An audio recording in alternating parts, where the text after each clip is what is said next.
Olá, muito boa noite. Sejam todos bem-vindos a mais uma edição do programa Canal Saúde, a sua revista eletrônica das noites de quinta-feira aqui da TV Meio Norte, sempre trazendo pautas muito interessantes, relevadas, importantes para a nossa saúde, para a nossa qualidade de vida e bem-estar.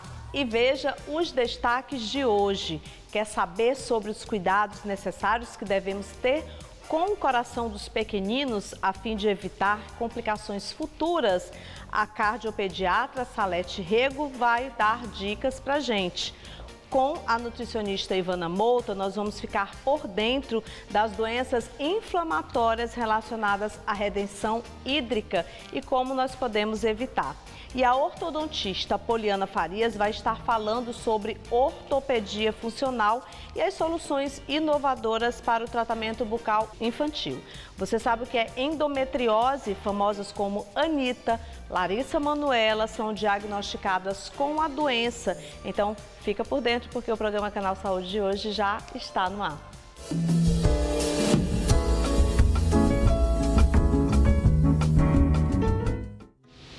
É comum que a gente vá ao médico cardiologista apenas quando mais velhos, mas especialistas do mundo todo estão destacando a importância de um cardiologista desde a infância, para que problemas possam ser detectados e, claro, não sejam agravados na idade adulta. Hoje nós convidamos a médica cardiopediatra Salete Rego para falar sobre a importância de levar as crianças ao cardiopediatra e, claro, como a falta da atividade física afeta o coração dos pequenos também, né, doutora Salete? Sim. Boa noite, seja bem-vinda ao programa. Obrigada. Quais são as doenças cardíacas mais comuns que afetam as crianças, doutora? A doença mais frequente na criança é a cardiopatia congênita, tem um sopro inocente também, que é frequente você encontrar em 40% das crianças nascidas vivas, as arritmias e as miocardites, insuficiência cardíaca também. Quando essas doenças, elas são detectadas ali já na infância, né? Como, por exemplo, o sopro, na fase adulta pode haver um risco maior se não tratado? Com certeza, a cardiopatia congênita, quanto antes diagnosticada, melhor o tratamento, né? E o prognóstico para aquela criança. Quais são Hoje nós estamos diagnosticando as cardiopatias congênitas já na intraútero, através da ecocardiografia morfológica a partir de 21 a 28 semanas na gravidez. Por isso é importante da mulher grávida fazer o seu pré-natal para poder já identificar ali no bebê ainda na barriga, né, doutora? Alguma condição como essa para já começar, inclusive, o tratamento, né? Sim, com certeza. Tem algumas cardiopatias graves que essa intervenção deve ser feita de imediato ao nascimento, né? Daí a importância de fazer a morfológica durante a gravidez para diagnosticar essas cardiopatias mais graves e intervir, né? O mais rápido possível. Mais rápido possível. Né, que antigamente, inclusive, a mortalidade infantil ao nascimento era muito grande, né? Que diminuiu bastante com essa intervenção precoce. Quais são os principais exames ou testes utilizados para avaliar a saúde cardíaca em criança? O principal exame é o exame físico, né? Do cardiopediatra, se a mãe encontra a criança com algum sintoma, como dispneia ao esforço, cianose, edema de membros inferiores, ela deve procurar um cardiopediatra para que seja examinado e feito o exame. E o exame mais importante é o ecocardiograma e o Holter, quando você suspeita de arritmias, que é muito frequente, a gente tem visto alguns casos, inclusive aqui em Teresina, de criança com morte súbita. Verdade, doutora. Crianças com morte súbita. E aí, no início aqui dessa entrevista, inclusive, eu falei sobre essa questão da gente sempre achar que a ida a um cardiologista deve ser na fase adulta ou quando você chega aí à fase mais adulta ainda, que você chega na melhor idade, né? A gente pode dizer assim, né, doutora Salete? Mas, na verdade, essa preocupação já deve existir já na barriguinha da mamãe, a gente já destaca aqui, mas para as mamães que estão assistindo o nosso programa, que não tiveram, né, não tiveram esse apelo, inclusive, ainda no bebê, porque, na verdade, são as morfológicas que vão identificar se a criança necessita ou não. Mas, mesmo assim, toda e qualquer criança, mesmo se apresentar alguns sintomas, é importante a ida, sim, ao cardiopediatra, da mesma forma que ela vai ali no pediatra, né, doutora? Sim, com certeza. Muito importante você fazer esse diagnóstico precoce, para que haja um tratamento precoce também da cardiopatia. Sim. O sopro no coração, por exemplo, que a gente falou aqui, uma telespectadora perguntou se ele pode desaparecer naturalmente à medida que a criança cresce e quando é necessário fazer o tratamento.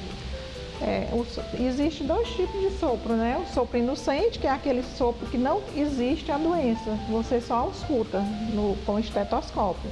Esse sopro ele pode permanecer até a fase adulta ou pode desaparecer. E tem o sopro patológico, que é aquele secundário a cardiopatias congênitas.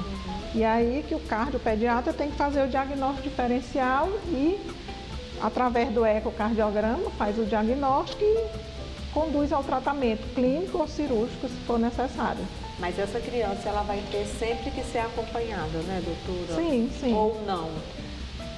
O sopro inocente, quando você faz o diagnóstico de um sopro inocente, você acompanha e logo em seguida pode dar alta para esse paciente, porque ele não tem doença, é só na ausculta que existe esse sopro. Entendi. Na fase adulta é só os tratamentos que devem ser feitos, que são os que a gente precisa realmente, que é a questão da prevenção. Mas no caso do sopro, que não é o patológico, o sopro, aí realmente precisa se fazer o acompanhamento durante toda a vida do paciente. Um sopro no coração, doutora, ele pode ser um sinal ali de outras doenças cardíacas em crianças, por exemplo? Sim, o sopro é a ausculta que você faz naquela criança no momento do exame físico e, através dessa ausculta, você vai investigar o porquê do sopro, se existe cardiopatia ou não, né? Tem centenas de cardiopatias que são acompanhadas de sopro cardíaco. Entendi. Existem fatores de riscos que podem contribuir para o desenvolvimento de doenças em crianças, doenças cardíacas, doutora? Sim, com certeza. Mães hipertensas, que têm eclampsia, sífilis, lúpus, enfim, mães que usam drogas, isso tudo favorece ao desenvolvimento de cardiopatias congênitas na criança. Inclusive, a saúde cardíaca de uma criança, ela pode também influenciar ali o crescimento e desenvolvimento dela, né? Com certeza. A criança cardiopata, normalmente, ela não tem um desenvolvimento normal, igual uma criança normal. Daí porque o tratamento precoce, para evitar que essa criança desenvolva uma insuficiência cardíaca, e essa insuficiência cardíaca leva a um baixo desenvolvimento estatural da criança. Agora, como é que nós podemos ajudar aí, doutora, as crianças, os pais a terem realmente essa sensibilidade em relação a esses problemas cardíacos que podem vir a surgir nas crianças? Eu estou falando isso também porque nós estamos aí no mês de julho, né? Geralmente os pais aproveitam muito esse período de férias das crianças para fazer um check-up geral nessas crianças, né, doutora? Aquela criança sintomática que tem, por exemplo, um recém-nascido que vai mamar, solta o peito porque cansa um pouco, você já tem que procurar um cardiopediatra para verificar se aquela criança é cardiopata ou não. Criança que apresenta edema de membros inferiores, também é um sinal de cardiopatia congênita. Criança que aparece cianose de extremidade, cianose perioral, isso tudo são sintomas de cardiopatias congênitas. E algumas crianças também, que é muito frequente a gente encontrar no consultório, são crianças com dores precordiais, palpitações, né, taquicardia, o coraçãozinho acelerado, aos mínimos esforços. É um sinal também de cardiopatia congênita. Doutora, quando o coração ele fica acelerado, a taquicardia ali na criança, é preocupante em que sentido? Porque a gente sabe que as crianças, elas são muito levadas e elas brincam bastante, e aí acaba o coração mesmo, até mesmo pelo movimento, né? Mas quando ele passa a ser algo realmente preocupante, para que os pais eles possam também diferenciar, porque muitas vezes a criança nem fala se está sentindo ou não, mas tem aquelas que falam, né? Que já diz, mamãe, tá doendo meu coração, tá acelerado. Inclusive, eu acredito também, doutora, eu quero até aproveitar a oportunidade aqui para chamar a atenção dos pais para observarem muito as condições dos seus filhos, conversarem inclusive com seus filhos. Né?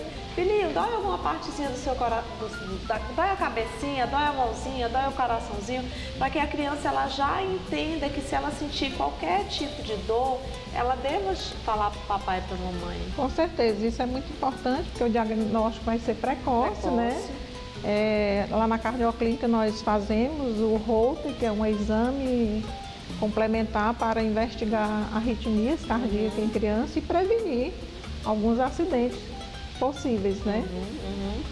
Qual a abordagem do tratamento para problemas cardíacos congênitos em criança, doutora? Olha, nós fazemos o tratamento clínico. Né? Acompanhamos, e quando tem indicação cirúrgica, o tratamento cirúrgico. Entendi. Existe algum avanço ou técnica no campo da cardiologia pediátrica, doutora? Com certeza, a cardiologia pediátrica tem evoluído muito, principalmente com a realização da ultrassonografia morfológica, que faz o diagnóstico precoce. E antes, muitas crianças, como eu falei, elas iam ao óbito logo ao nascimento. E hoje não, diminuiu bastante essa mortalidade ao nascer por cardiopatia congênita. A cardiopatia congênita é a terceira doença que mata mais criança ao nascer. Aqui no Nordeste ainda é alto o índice de mortalidade ao nascer por cardiopatia congênita por falta de diagnóstico precoce. Mas no Sul, Sudeste já diminuiu bastante essa mortalidade. Que a gente possa evoluir também, né, doutora? Sim. Salete? E também tem evoluído muito através da hemodinâmica, né, os procedimentos, como por exemplo, o fechamento da cardiopatia congênita CIA através da hemodinâmica, que não precisa abrir o peito da criança, você faz através da hemodinâmica. No caso da estenose pulmonar, você pode fazer a dilatação da válvula pulmonar sem que haja a cirurgia cardíaca, através da hemodinâmica. Então, tudo isso é avanço e é muito importante para a cardiologia pediátrica. Maravilha. Ou seja, prevenir é sempre a melhor solução. Com certeza. Né, doutora? E nós sabemos que as crianças também, elas são portadoras de dislipidemia, que a gente acha que é só no adulto, mas a dislipidemia do adulto começa lá na infância. Daí a importância de você ter uma criança saudável, com alimentação saudável, porque para evitar uma doença cardíaca lá na fase adulta e na velhice também, né? A hipertensão, a gente pega muita hipertensão também na criança. Tá vendo? Tudo faz parte realmente dos nossos hábitos diários que vai influenciar, né? E vai influenciar muito na vida da criança também. Então, a gente deixa esse alerta também para os pais em relação à alimentação das crianças. A prática de atividade física, ela é fundamental, né? Então, tudo isso a gente tem que prestar muita atenção, porque a gente coloca os pequenininhos aqui na Terra, mas eles não sabem sobreviver sem a gente, né? Na verdade, assim, nós somos os responsáveis por eles. Então, a gente é que é responsável pela alimentação, por aquilo que a gente está oferecendo aos nossos filhos, né? Então, a gente precisa ter essa consciência de que nós precisamos cada vez mais ter essa responsabilidade, porque a obesidade ela cresce em crianças, as cardiopatias crescem nas crianças, a gente vê infelizmente casos de crianças vindo a óbito, quando na verdade poderia ter sido evitado isso com o tratamento e com também esses hábitos que a gente acaba achando que a gente não pega, mas a gente pega sim, e principalmente com a alimentação. Fico alerta, né? Carla, eu gostaria de colocar um ponto aqui, que hoje as crianças estão muito viciadas no celular. Sim, muito. Isso aí é um ponto assim que eu bato diariamente com a família, com os pais, que é muito prejudicial à criança, né? Muitas crianças praticamente não têm mais atividade física, né? Antigamente a gente corria, a Andava gente de brincava, a bicicleta, gente jogava andava de bola, bicicleta, pulava jogava cancão. bola. Então, a vida era muito diferente, né, gente? Assim, o que a gente vivia na nossa infância é muito diferente do que as crianças de hoje vivem. Então, quanto mais a gente puder tirar as crianças das telas, melhor. Né? A própria Organização Mundial de Saúde, ela preconiza até os 3, 4 anos, né, você doutora? evitar o uso de telas. Para crianças. Porque como a gente está falando aqui nesse bate-papo com a doutora Salete, é a questão realmente da consciência que nós, adultos, devemos ter com os nossos filhos, da responsabilidade que a gente deve ter com as nossas crianças, porque elas são inocentes, elas não sabem de nada. Então, tudo faz parte realmente da construção, da convivência, faz parte realmente do ambiente que ela vive, de como ela vê aquilo, do que ela vai ser quando ela crescer. Então, tudo isso interfere e tudo isso está muito ligado à educação. Com certeza. A educação é o princípio de tudo. Com certeza. Né? Obrigada, viu, doutora Salete? Volte mais vezes ao programa, foi um prazer revê-la. Com certeza, foi um prazer estar aqui com você nesse programa. Um tema de fundamental importância para a nossa população. E é isso, eu espero que vocês tenham gostado. A gente continua aqui com o nosso canal Saúde. Já já vamos ter a entrevista com a ortodontista Poliana Farias, que vai falar para a gente sobre as inovações nos cuidados da saúde bucal dos pequeninos. Então fica comigo que a gente vai para o intervalo comercial e volta já já.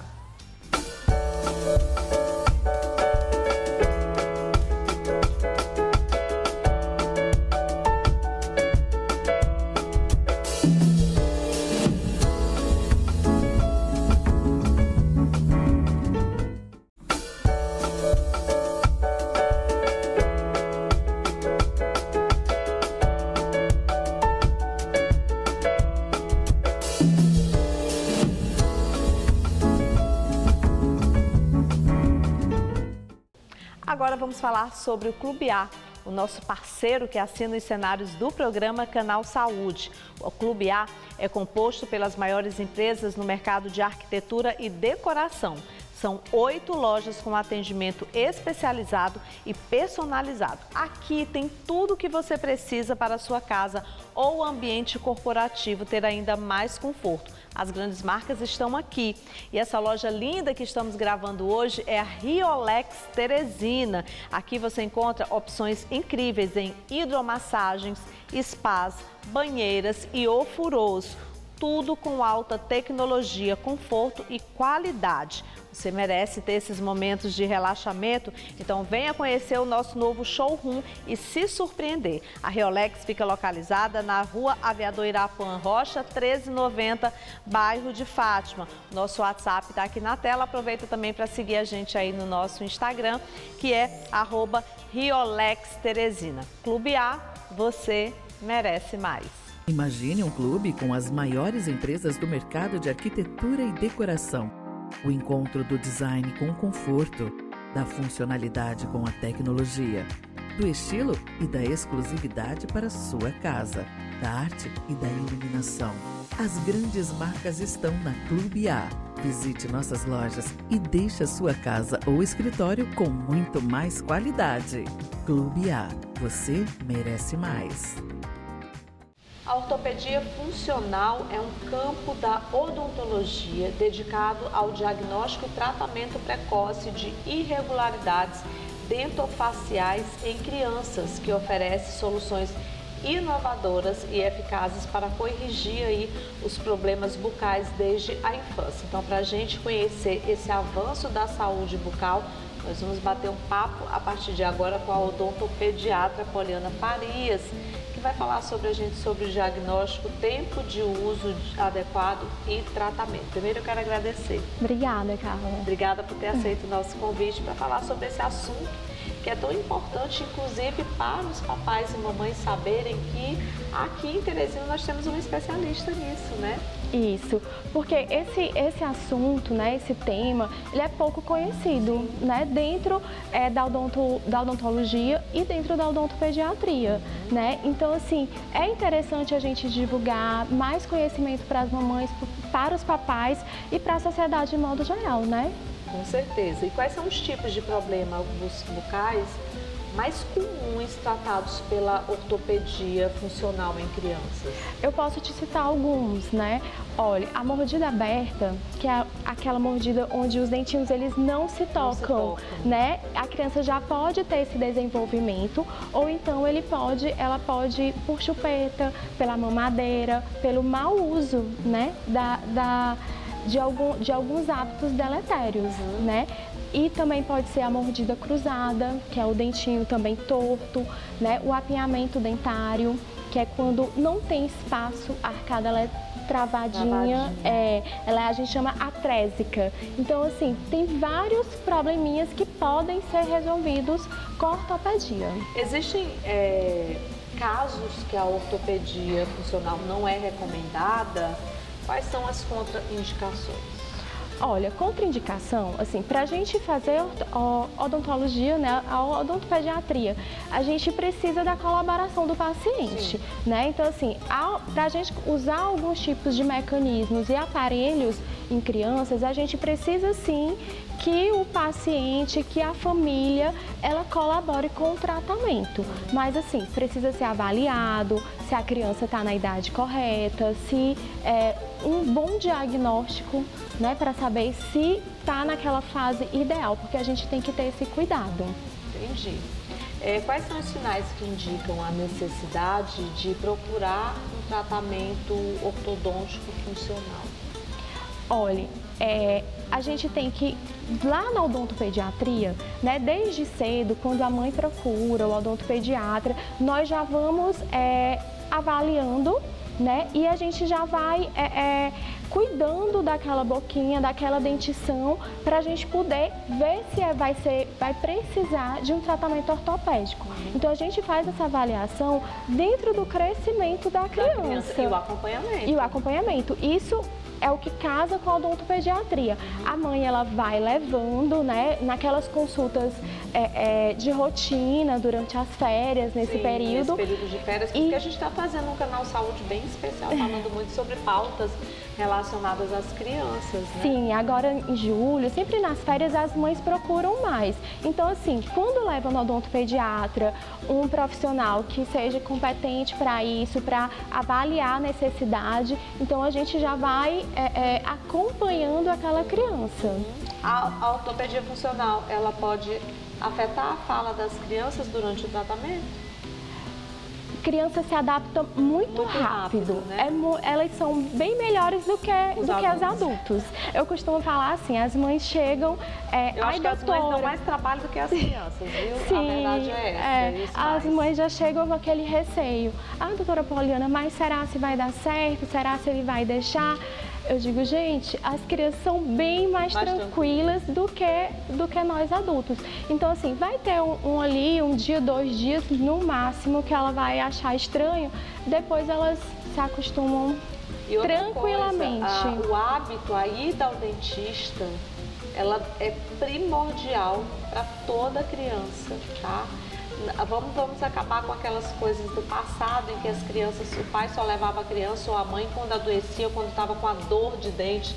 Não deixa chegar na dor de dente, tá? Porque, na verdade, assim, a gente precisa cuidar desde que o bebê nasce, na verdade, desde ali a fase da amamentação, a gente já precisa ter todos esses hábitos e esses cuidados. Então, assim, a criança, ela já deve ter, inclusive, essa ida ao dentista, até mesmo para perder o medo. Porque quando uma criança ela não tem o hábito de ir ao dentista, ou quando ela só vai no dentista quando ela está sentindo a dor, ela vai ficar com aquela... Ela associa a dor à cadeira do dentista. E ao profissional. Então, assim, pra gente fica mais difícil, né, Carla? Então, a gente... E não é nem até quando o bebê nasce. A gente tem um pré-natal odontológico, que nós já damos todas as orientações pra mamãe antes até do bebê nascer.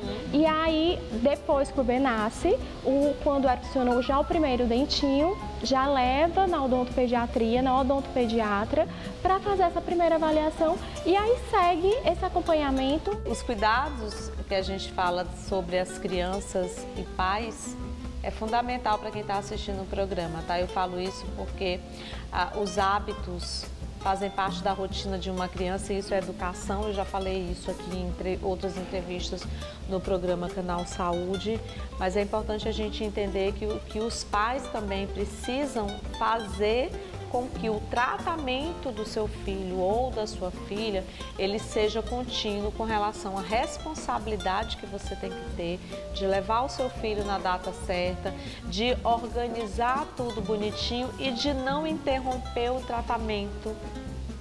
Exatamente. Porque isso aí pode dar prejuízos lá no futuro. Então, assim, os pais precisam também ter essa... Eu acho que os pais, na verdade, dão mais trabalho que os filhos. Tem toda uma psicologia para a gente poder tratar ali com a família. Eu digo a família no modo geral, de modo geral, porque quando precisa a gente fica, mas o meu filho fica com a avó. Chama a vovó pra gente, né, o dia a dia dela. Com quem é o dia a dia? É com funcionária de casa? Traz ela para consulta, se a mãe não fica, não tem, né, aquele cuidado, não tem como, porque trabalha fora. Então eu chamo, eu digo, traz a babá, traz a vovó que fica, porque a gente tem que passar essa orientação para quem cuida, para a família, né, para toda a família envolvida. Para quem está ali cuidando da criança no dia a dia. E essa prevenção, hoje a saúde, ela é uma saúde preventiva. Sim. Né? Então, essa prevenção a gente tem que realmente, que você estava falando, a gente tem que ter esse cuidado, né, de prevenir a doença. Não só chegar lá para fazer um tratamento. Para fazer o tratamento. Prevenir é sempre a melhor solução, com certeza. Obrigada, doutora Paulina. Obrigada, eu que mais agradeço. Vezes aqui no programa, tá? Agradeço. Obrigada. A gente continua com o programa Canal Saúde. Não sai daí, a gente volta já já. No próximo bloco, temos a entrevista com a nutricionista Ivana Mouta. Ela vai falar sobre retenção hídrica. Notícias sobre saúde no Brasil, no Piauí e no mundo você encontra aqui. Daqui a pouquinho, depois do intervalo comercial.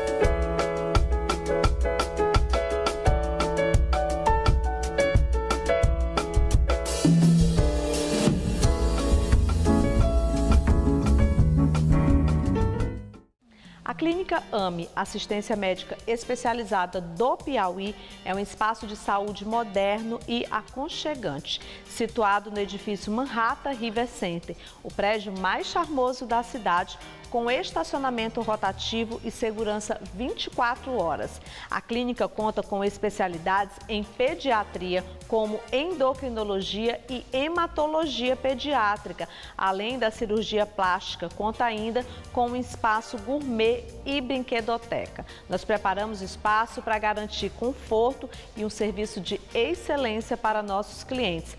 Para maiores informações, acesse o nosso Instagram, @ame.piauí, ou ligue para o número 869-8182-4050. A Clínica AME, Assistência Médica Especializada, conta com uma equipe multidisciplinar de profissionais qualificados, amplas e modernas instalações para oferecer os melhores serviços na área de saúde para Teresina e região. Recepção confortável, espaço gourmet, consultórios modernos e aconchegantes e brinquedoteca. Clínica AME, no térreo do Manhattan River Center, bairro São Cristóvão. Agende uma consulta, 86 981 82 4050. As doenças inflamatórias relacionadas à retenção hídrica têm chamado a atenção de especialistas, sendo caracterizada pelo acúmulo excessivo de fluidos no organismo, que resulta aí no inchaço e desconforto. Então, para falar sobre prevenção, tratamentos e quais abordagens devem ser seguidas para que essas doenças inflamatórias não apareçam nas nossas vidas, a gente convidou a nutricionista Ivana Mouta, a quem eu dou uma boa noite agradecendo a participação no programa. Seja bem-vinda, Ivana. Boa noite, muito obrigada pelo convite. O que de fato é a retenção hídrica? Essa retenção, né, de líquidos no corpo, de fluidos, né, entre as células, que causam esse inchaço, esse desconforto. Quais são assim, as principais doenças que podem provocar essa retenção hídrica? Olha, basicamente bem mais as doenças relacionadas à parte renal. Né? Essas realmente a gente vai ter bem mais retenção. As doenças graves também relacionadas ao fígado, né, como cirrose hepática, as doenças relacionadas também à tireoide, essas a gente vai ver com maior, ao olho nu, como a gente fala, né, aquele edema no corpo. Tirando essas, todas as outras doenças inflamatórias, né, como a obesidade, que é uma doença inflamatória, as síndromes, como síndrome do ovário policístico, todas essas doenças, elas acabam tendo alguns sintomas de retenção hídrica. Quais são os sinais de alerta para que uma pessoa que está assistindo aí o nosso programa deva observar para identificar essa retenção hídrica?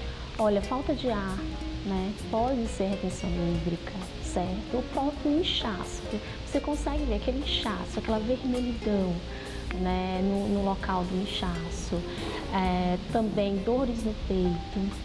Certo? Isso são sinais de alerta que você pode estar com retenção. Às vezes você pensa que é algo mais grave, não é um sintoma ali que o seu corpo está um pouco disfuncional, né? Eu costumo dizer que nosso corpo é extremamente inteligente, Carla. Ele manda sintomas, ele manda sinais. Muitas vezes a gente não consegue identificar, mas olha, um mínimo inchaço ele quer dizer que tem alguma coisa que não está bem no seu corpo. Então, é identificando esses sinais que a gente vai entender quais são o tipo de doença que você pode estar tendo aí, que pode, de fato, ser uma doença inflamatória. Exatamente. A retenção, ela pode afetar aí diferentes partes do corpo. Quais são as áreas que são mais afetadas? É mais comum a gente encontrar aí a retenção nas pernas, aí o pé, as pernas, mas não só nesses lugares. Por exemplo, na região dos olhos, o inchaço também. Nos olhos, nessas bolsas aqui abaixo dos olhos, né? Também na barriga, né? Você já deve ter visto alguém falando assim, eu tô com um inchaço abdominal. Então, a retenção na barriga e no pescoço também. Muita gente pensa que não, mas no pescoço também é muito comum a retenção. Existe alguma associação de obesidade com retenção hídrica?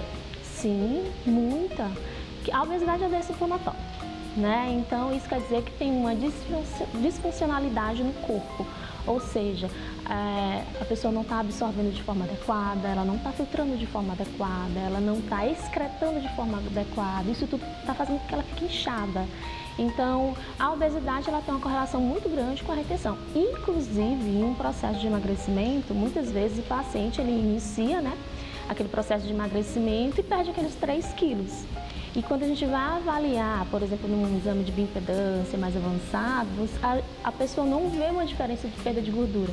Isso porque 3 quilos foi apenas de líquido, né? Então, esse processo de perda de gordura, emagrecimento, ele começa primeiro desinchando, diminuindo a quantidade de líquido retida, que influencia inclusive no peso, para depois vir a perda de gordura corporal. E muitas vezes também a gente fala sobre a questão da obesidade, mas eu quero também aqui chamar a atenção das pessoas que não são obesas em relação ao peso, mas que são obesas em relação à composição da massa. Exatamente. Que é só o que acontece. O exame de bioimpedância, por exemplo, é um exame que mostra exatamente como é que está o teu organismo. Às vezes você é uma pessoa magra, mas você tem muita quantidade de gordura. Eu, por exemplo, estou assim nessa situação.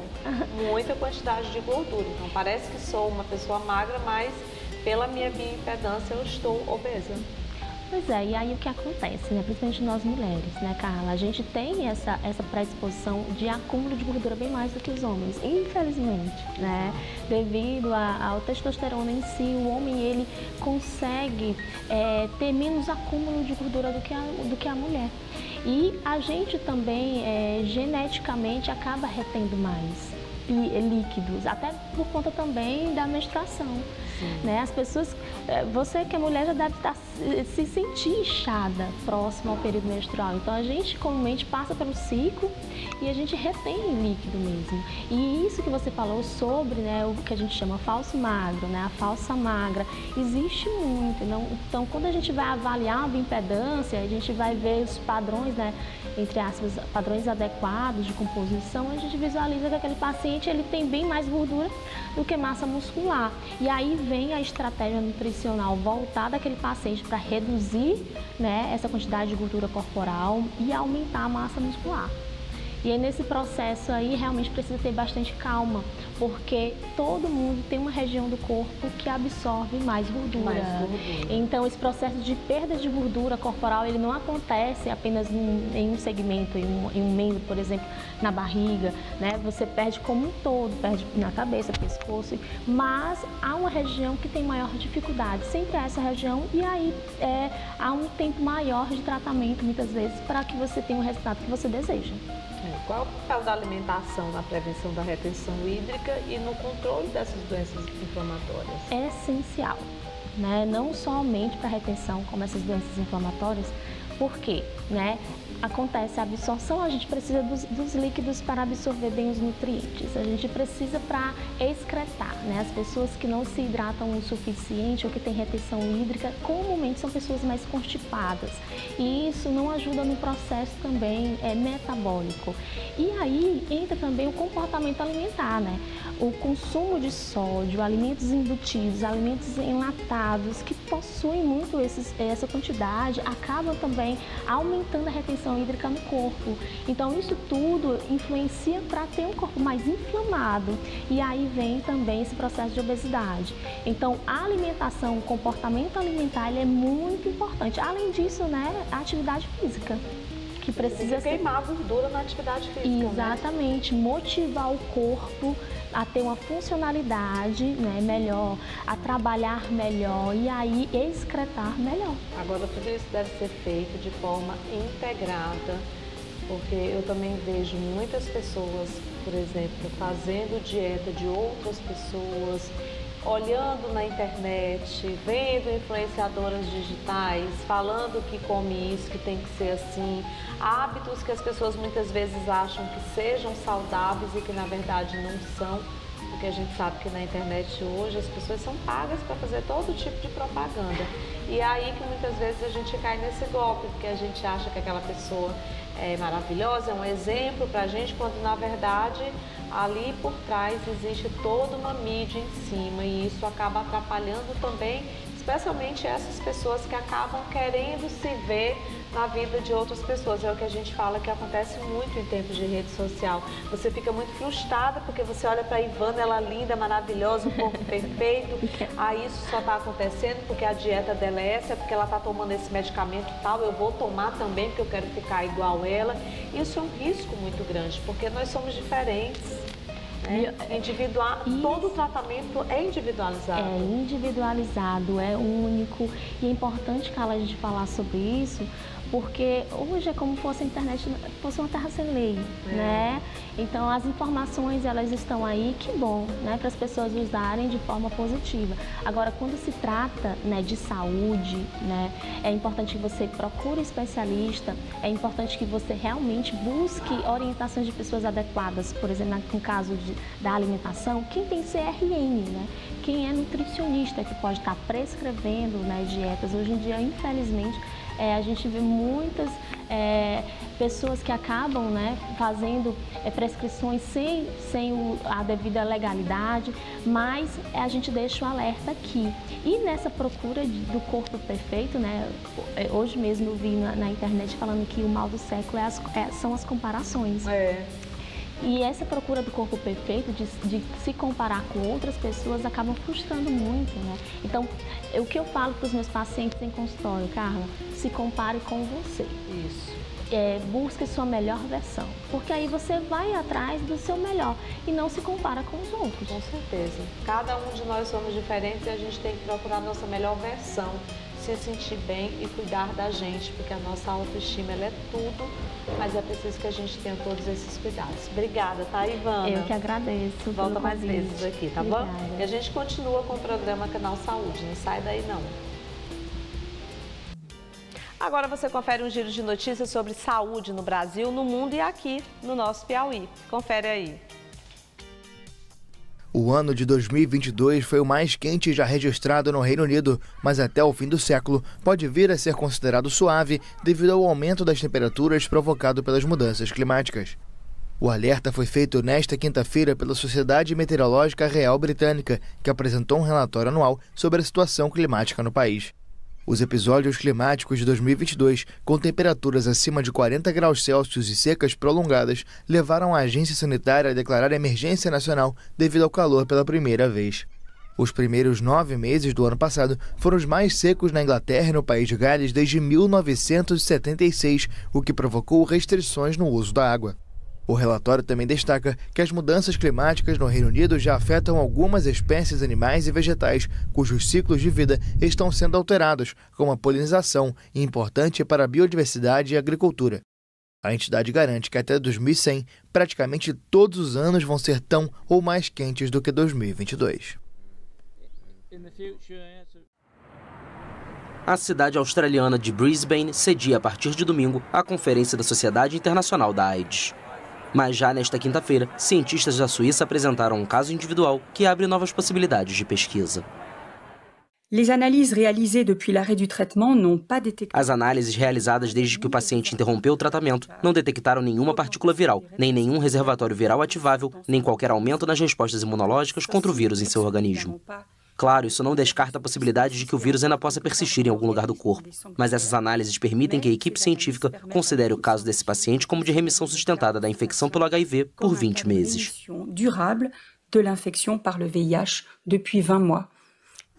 Um homem conhecido como paciente de Genebra foi submetido a um transplante de medula óssea. A novidade é que esta medula óssea não possui uma mutação já detectada por cientistas, que consegue bloquear o vírus da AIDS.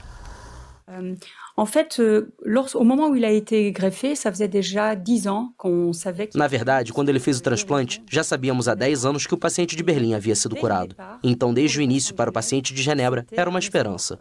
Era até um milagre que ele queria fazer parte. Ele sabia que era possível. Ele não sabia necessariamente os detalhes das mutações, mas sabia que com um transplante de medula havia a possibilidade de melhorar sua vida com HIV.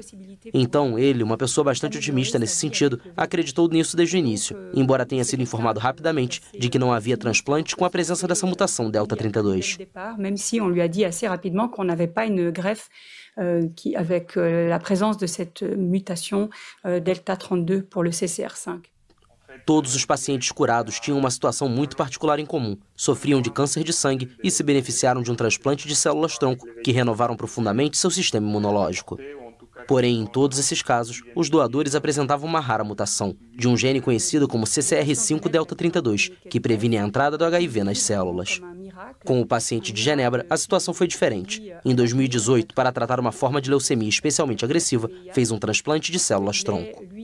Mas o transplante veio de um doador que não portava a famosa mutação CCR5. 2 casos anteriores, conhecidos como os pacientes de Boston, também receberam células-tronco normais durante seus transplantes. Em ambos os casos, o HIV retornou nestes pacientes, alguns meses depois de pararem de tomar antirretrovirais.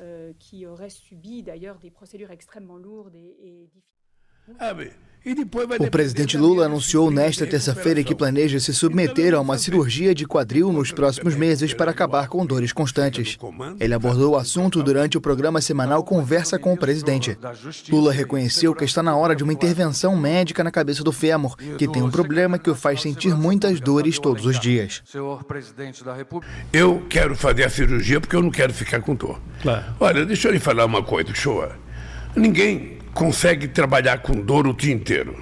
Então eu tenho que tentar calcular bem para que no mês de outubro, se for isso que eu vou fazer, eu fazer a cirurgia, uma cirurgia razoavelmente rápida, sabe, 2 horas e meia, parece que você está pronto. O médico me disse sexta-feira que, dependendo, sabe, do meu estado físico, com 3 horas depois eu já posso estar dando os passinhos com o andador. Lula explicou que o procedimento não é urgente e não deu data para a operação. Em agosto, ele vai sediar um encontro de países amazônicos, antes de viajar para uma cúpula do BRICS na África do Sul. Em setembro, deve participar do G20 na Índia e da Assembleia Geral da ONU em Nova York. Que a tenha, mas a gente não pode permitir. A NASA alertou que julho pode ser o mês mais quente já registrado em centenas, se não milhares de anos na Terra. De acordo com as ferramentas de monitoramento da União Europeia e da Universidade de Maine, nos Estados Unidos, neste mês vários recordes diários de temperatura foram quebrados.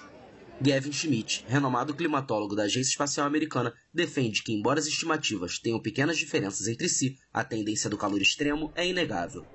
O cientista ressalta que a situação não pode ser atribuída apenas ao padrão meteorológico do fenômeno El Niño, um evento climático recorrente relacionado ao aquecimento do Oceano Pacífico Equatorial, que acabou de surgir. O cientista afirma que se observa um aquecimento generalizado, praticamente em todos os lugares, principalmente nos oceanos. Para Schmidt, há uma chance considerável de 2023 também ser o ano mais quente já registrado. As advertências do cientista surgem em um momento em que todo mundo tem sido abalado por incêndios e sérios alertas de saúde na última semana, além de novos recordes de temperatura. E o programa Canal Saúde de hoje fica por aqui, mas na próxima quinta-feira você já sabe, hein? Nós temos um encontro marcado aqui na Rede Meio Norte a partir das 21h30. Só lembrando, domingo é dia de reprise, às 15h30 você confere. Se você perdeu o nosso programa ou se de repente você está ligando agora aqui na TV Meio Norte e quer ver as nossas entrevistas, é só você se ligar. Lembrando que você também pode assistir o nosso programa no nosso canal do YouTube, é só você acessar o Meio Norte Mais, para você ficar por dentro de tudo que rolou por aqui. E como vocês estão vendo, ó, o programa de hoje eu tô toda de verde, trouxe esse look belíssimo lá da Lança Perfume, que é um conjunto de alfaiataria, que eu posso falar para vocês que tá belíssimo, né? Olha só, fiz a composição nessa cor que ama, que inclusive é a cor da saúde, a cor do programa Canal Saúde. Eu coloquei esse blazer oversize com essa calça, com uma combinação com essa t-shirt branca. Gostaram do look? É uma coisa que vocês sempre perguntam para mim. Quem cuida do meu cabelo, da maquiagem, é o Bruninho lá do Creative Hair. Para você que quer saber um pouco mais sobre o nosso programa Canal Saúde, aproveita também para seguir aí a gente no nosso Instagram, que eu vou colocar aqui na tela, @PGM Canal Saúde. Eu espero que vocês tenham gostado do programa de hoje. Fica com Deus e até o nosso próximo encontro, hein? Tchau, gente!